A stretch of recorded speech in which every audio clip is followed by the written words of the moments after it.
Local news for Tuesday the 2nd of October.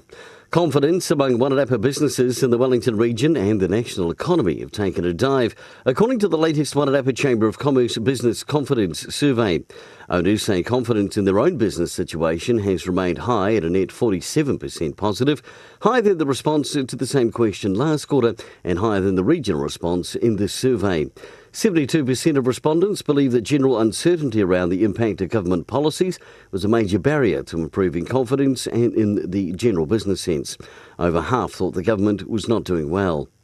Illuminous Beauty Therapy has been announced as a finalist in the Hair and Beauty and Barbery Industry Awards. Illuminous is a finalist in the Beauty Salon of the Year category, with winners announced at a function in Auckland on the 11th of November. And finally in sport, a great night for Wairarapa United at the Capital Football Awards. Winners included Misha Boone, Women's League Player of the Year, Paul Eiffel for Coach of the Year, Anna McPhee, Young Player of the Year, and Dave Turton for the Wairarapa United website.